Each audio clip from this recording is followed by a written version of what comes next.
We want to speak now about Paul's theology of the irrevocable calling of the Jewish people and how Paul lays this out, and then we'll talk about law and grace. We'll see how much we can get in. Probably we're doing 2 more clips.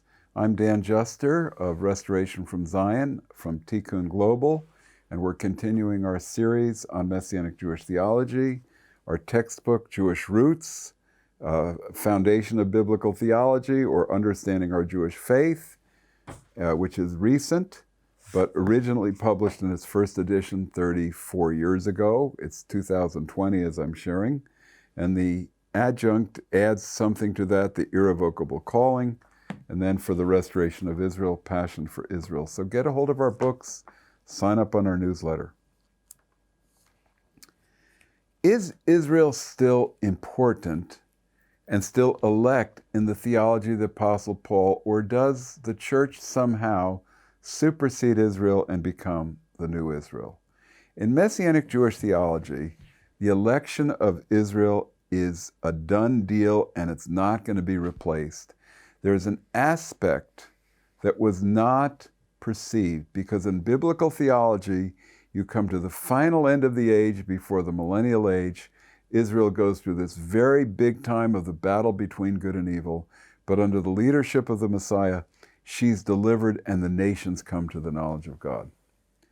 That still is the plan. That's clear in the prophets. It hasn't changed. What's changed is that when you come to the New Covenant Scriptures, something not previously revealed is revealed by God and is added to this program as part of the program, supporting this program. And that is that there's going to be a contingent or a saved remnant of the nations that is going to be in partnership with the Messianic Jews, that is going to be a key to affect the events of the last days. That's what's different. But it's not replacing Israel. It's not doing away with the Torah. It's not doing away with the Jewish pattern of life. It's not doing away with our return to the land and the patterns of life that make us Jewish. Because we have a culture. And here we find the key to understanding this irrevocable calling. In Romans chapter 9, we read, I tell the truth in the Messiah, I do not lie, my conscience assuring me in the Ruach HaKodesh. And now Paul talks about how grieved he is that Israel has not yet come into faith in Yeshua. But then he says of his people, my own flesh and blood, who are Israelites, to them belong the adoption. In other words, we're adopted as God's children. The glory, it still is ours in covenantal promise. And the covenants, that includes the new covenant, as we saw earlier, and the giving of the Torah, and the temple services, and the promises. To them belong the patriarchs, and from them, according to the flesh, the Messiah, who is over all, God blessed forever. Amen. This aspect of Israel's distinct calling, all of these elements that I just read about are put in the present tense, and they still continue to this day. They're never done away with. Israel's unfaithfulness does not make God's promise unfaithful, and God will bring Israel to the place where she enters into her destiny in every one of these things. In Romans chapter 11, we read this, verse 28. Concerning the good news, they are hostile for your sake. But concerning chosenness or the election, they're loved on account of the fathers, for the gifts and calling of God, that is to Israel, are irrevocable. Now, you have people in the church world, they say, oh, God's gifts and call are irrevocable. So even though the pastor fell into adultery with his secretary, we have to leave him in the pulpit because it's an irrevocable. No, this is out of context. This is not saying you can do anything and you still have the call of God. No, you can become reprobate and lose your calling in sin. But with regards to national Israel, it's saying the gifts and calling of God are irrevocable to them. And what is Israel's irrevocable calling? It's very clear in this text that Israel is going to be an instrument of the redemption of the world and the salvation of the nations. As Walter Kaiser said in a great lecture 45 years ago, the great Walter Kaiser, Israel is yet to be God's instrument of gaining sovereignty over all the nations. And so, Israel has an irrevocable calling to play a role in God's victory and to restore God's rule over all nations and to see the nations come into the kingdom of God. As such, Israel's very existence and preservation is a witness of God's existence and faithfulness, because every time you see a Jew, you think of the Mosaic covenant, you think of God's law, and you have Jews as a proof of God's existence, because whenever a Jew celebrates the Sabbath, he proclaims against naturalism and unbelief. In 6 days, or 6 periods, God created the heavens and the earth, and in the seventh he rested. God exists. And Israel is an intercessory people because her prayers are interceding for the redemption of the world, and how much more for Messianic Jews. And the pattern of Jewish life is a teaching pattern, for if you understand the patterns of Jewish life based in Torah, you understand God's plans and purpose for the world. We don't have time to go into them. I do in Jewish Roots. The feasts and the Sabbath are all teaching us about God's plan for the ultimate redemption of the world and what will be in the age to come. But what Paul now is saying is that God's program or plan is to see a partnership between Jewish believers and Gentile believers who together will be powerful enough to affect Israel returning to God through Yeshua. And we say, well, Jewish people are always praying to God, Orthodox Jews. What do you mean returning to God? I mean that we have distanced ourselves from God through not accepting Yeshua. So we need to return to God in that sense that we need to embrace Yeshua. So Paul says in Romans 11, did they stumble so as to fall beyond recovery? May it never be. But through their false steps, salvation has come to the nations for the purpose of provoking Israel to jealousy. Do we realize how weighty this is? That world missions has as one of its foci to provoke Israel to jealousy so that Israel might embrace Yeshua. Who thinks that way? We should think that way. It's the way Shaul, Paul, thought. If their transgression leads to riches for the world, and their lost riches for the Gentiles, then how much more their fullness? This verse has a historical context. The historical context was when Paul traveled throughout the Mediterranean world, he first went to the synagogue. And sometimes he gained a significant minority of Jewish believers, but usually, except for Brera or Berea, they did not embrace the gospel.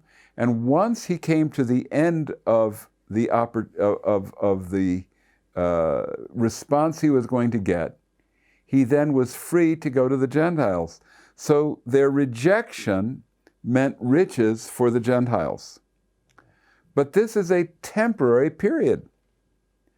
He says, I speak to you who are Gentiles, inasmuch as I'm an emissary to the Gentiles, I magnify my ministry. Now, did you get that? Paul is Jewish.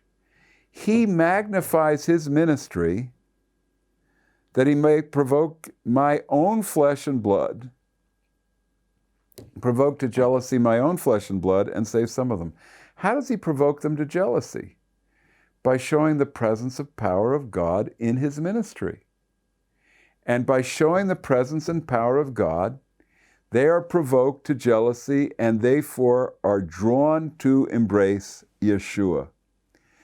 Paul does this as a Messianic Jew. It is essential that Messianic Jews be present, like Paul, to be provoking our own people to jealousy, because we are the witness whereby Jews can see that it is not un-Jewish to embrace Yeshua, but it is the fulfillment of what it is to be Jewish to embrace the Jewish Messiah. But he says, I'm speaking to you Gentiles, that you're supposed to do the same thing.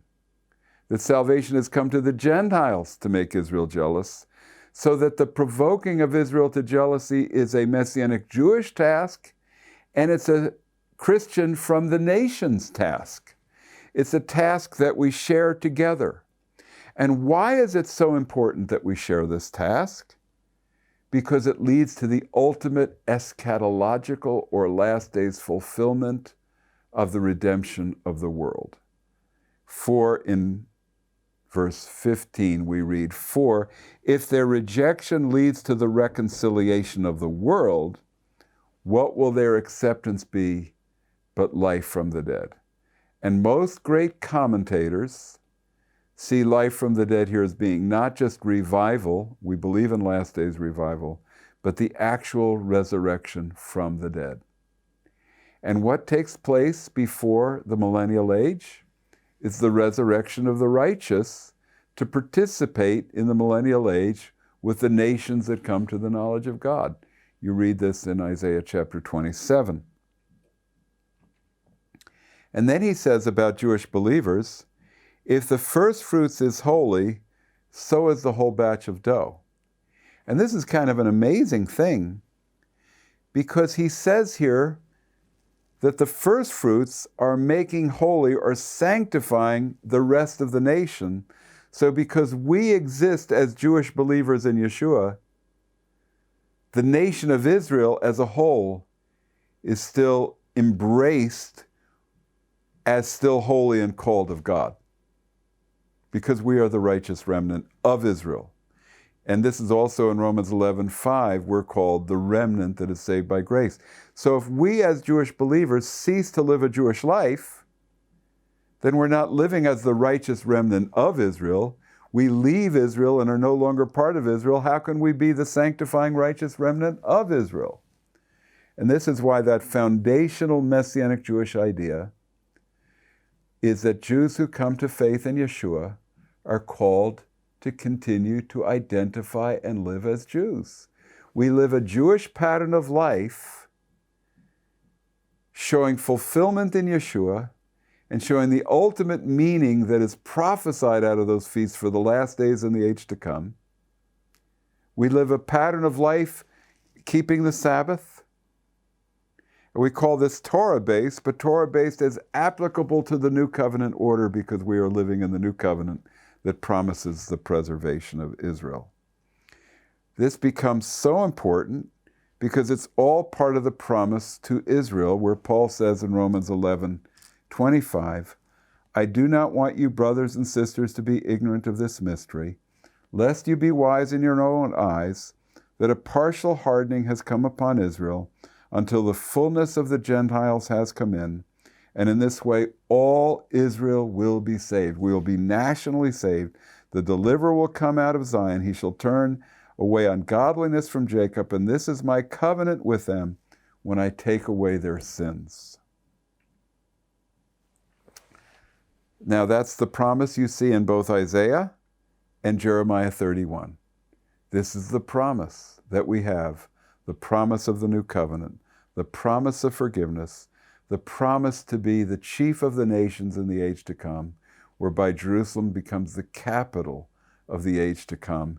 And of course, we could go into eschatology. The Jerusalem that is above comes down to earth, and we see the glory of God in that age to come. So this is Messianic Jewish theology, that we are still called to live and identify.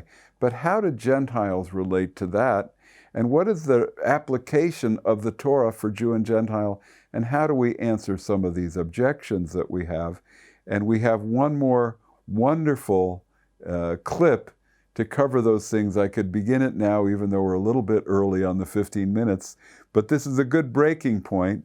So I can just say again, please remember to get the books, to get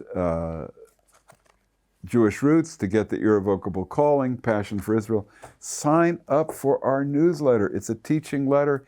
It will also connect you to our other leaders in Tikkun Global with the things that we're doing in Israel, the United States, and around the world in many nations. Please connect to us. It will be an enriching thing for you. We're a unique ministry in these last days.